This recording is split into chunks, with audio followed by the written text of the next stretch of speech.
Dipersembahkan oleh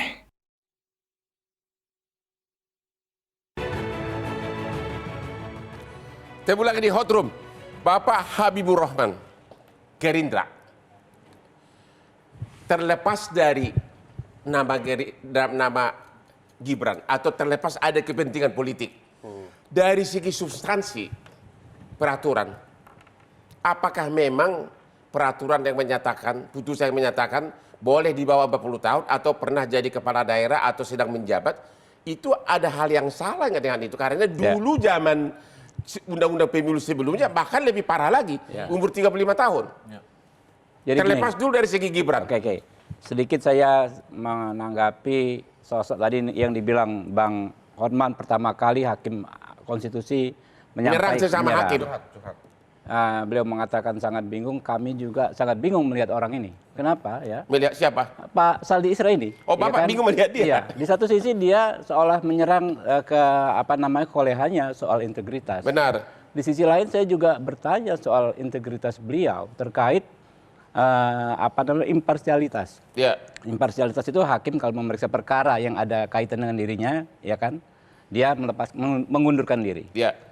Tahun 2020 DPR RI mengesahkan Undang-Undang Nomor 7 Tahun 2020 tentang Mahkamah Konstitusi. Ya. Di mana personally ya, karena undang-undang yang mengikat untuk publik, tapi Saldi Isra diuntungkan. Usianya belum 55, tetapi dengan pasal tersebut tetap dia akan menjadi hakim konstitusi yang tadinya hanya untuk 2 periode menjadi 15 tahun. Ya, Tapi kan bukan dia yang bikin. Bukan. Lalu undang-undang ini diuji di Mahkamah Konstitusi. Dan dia jadi hakimnya. Dia jadi hakimnya. Dia tidak disenting, dia menolak.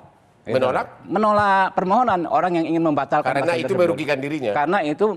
Karena pasal tersebut menguntungkan dirinya. Artinya apa? Kita ini tidak konsekuen. ada di ruang hampa semua, ya kan? Lalu pada saat lu untung lo boleh gitu loh. Itu dia. Yang kedua, Pak Hotman, ya kan? Saya dulu kuliahnya saya kuliah di kampung, Pak, di Universitas Lampung. Semester 3 kita belajar hukum acara, ya kan? Perdata pidana. Saya bertanya ke Profesor Abdul Qadir Muhammad, ya kan? Pak, apa itu amar putusan? Amar putusan adalah penjatuhan putusan.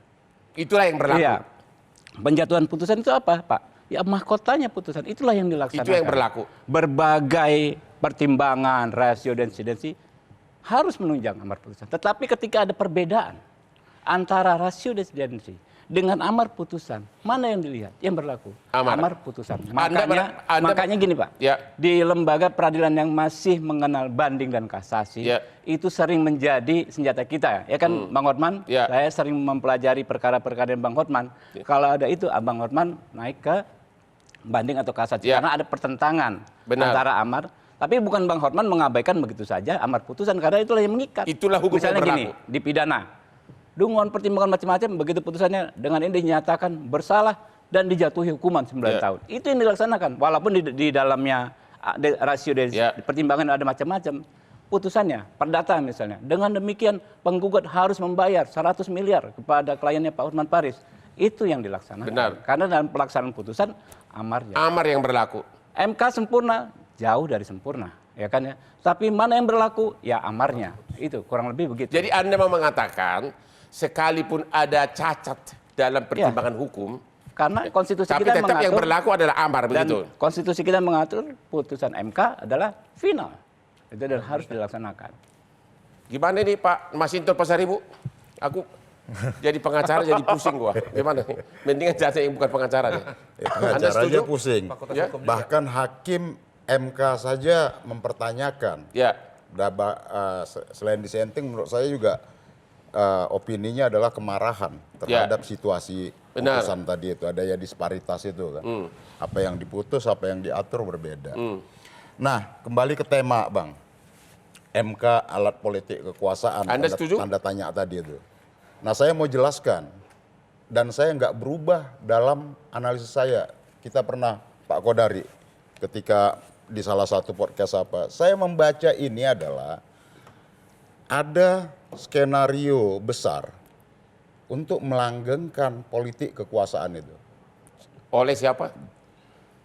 Itu yang saya bahasakan adalah siapa yang menggunakan politik kekuasaan saat ini yang disebut sebagai kaum oligar itu. Ya.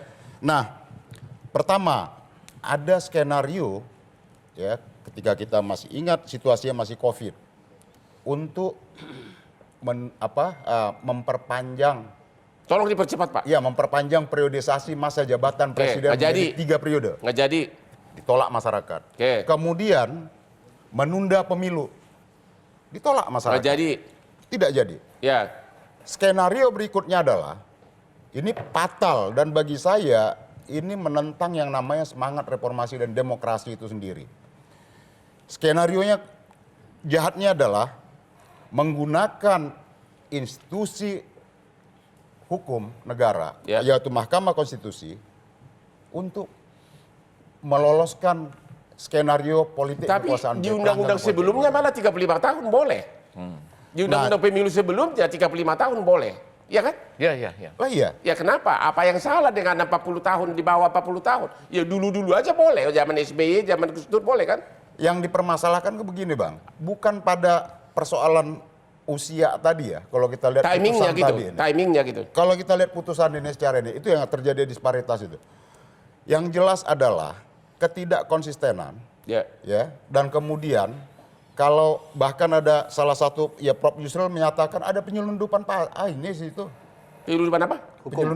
Penyelundupan hukum. Ya. Itu Apa yang diselundupkan? pandangannya Prof Yusril. Apa yang Ya diselundupkan? dari beberapa yang menyampaikan konkuring itu, Ya. yang sesungguhnya itu masuk klaster dalam dissenting tadi. Ya. Nah itu. Nah, jadi begini Bang, bahayanya adalah kita sungguh-sungguh prihatin melihat satu institusi Mahkamah Konstitusi hari ini yang sungguhnya dia adalah benteng terakhir. Karena apa? 2024 itu akan tahun pemilu.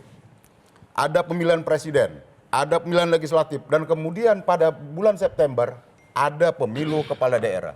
Seluruh muara dari sengketa pemilu ini akan bermuara di Mahkamah MK. Konstitusi. Ya. Bisa dibayangkan terjadi kekacauan seperti apa kalau hari ini Mahkamah Konstitusi bukan lagi menjadi lembaga yang dianggap kredibel dalam memutuskan. Oke. Jadi Anda Jadi, mengatakan ini ada sudah kebaya. putusan MK ini sudah putusan politik begitu. Lebih pada ke situ. Tapi kita harus hormatin. Oke, kita istirahat lagi. Ketemu lagi di Hot Room.